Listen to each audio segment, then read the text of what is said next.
MP ল্যাডের টাকায় কিভাবে party office হয় প্রশ্ন তুলল সিপিএম। আবাস যোজনায় দুর্নীতি সহ একাধিক বিষয়ে সোমবার দুবরাজপুর পৌর কর্তৃপক্ষের কাছে স্মারকলিপি দিতে গিয়ে প্রশ্ন তুললেন সিপিএম নেতা শীতল বাউরি।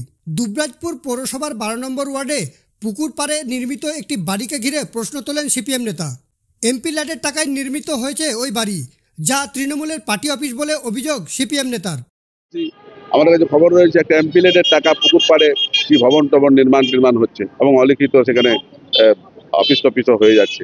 এগুলো তো কথা নয়, এটা করতে পারেন না, সেগুলো আমরা বলেছি। অভিযোগ অস্বীকার করেছেন দুবরাজপুর পৌরসভার 12 নম্বর ওয়ার্ডের কাউন্সিলর সাগর কুণ্ডু ও পৌরপতি পীযূষ পাণ্ডে। দুজনেই জানিয়েছেন ওটা পার্টি অফিস নয়, কমিউনিটি হল। এলাকায় গরিব মানুষের বসবাস, এলাকার মানুষের সুবিধার জন্যই কমিউনিটি হল করা হচ্ছে। প্রদীপ দাসের রিপোর্ট, নিউজ বার্তা। এটা পুরো মিথ্যা অপবাদ। ওইখানে এমপি লটে যে আমাদের একটা বড় হল ঘর আছে, সেটা কমিউনিটি হলের জন্য করা হয়েছে এবং এটা আমাদের ওইখানে ডোমপাড়া, রেওনিপাড়া, বাউরিপাড়া অনেক গরিব লোকের বসবাস।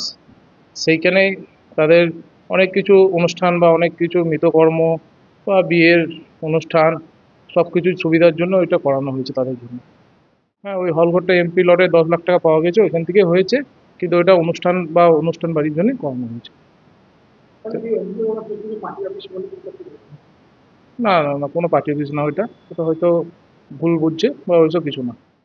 দেখুন, পুকুর পাড়ের পরে কনস্ট্রাকশন করার ক্ষেত্রে সরকারের কোনো বিধিনিষেধ নেই। পুকুর পাড়কে কিন্তু তারা বাস্তু রেকর্ড করেছে, বাস্তু রেকর্ড করে দিলে আমাদের পারমিশন দিতে কোনো অসুবিধা নেই। আর যে অভিযোগটা তারা নিয়ে এসছে সেটা কোনো পার্টি অফিস হয়নি।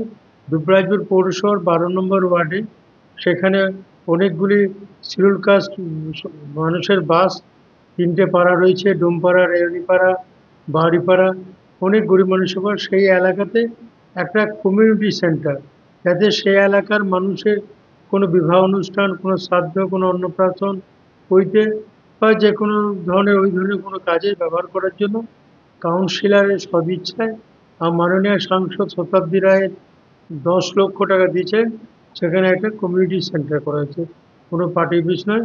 এবং সেই কমিউনিটি সেন্টারটা তারা বিভিন্ন অনুষ্ঠানে ব্যবহার এলাকার মানুষ করে এবং আগামী দিনেও করবে।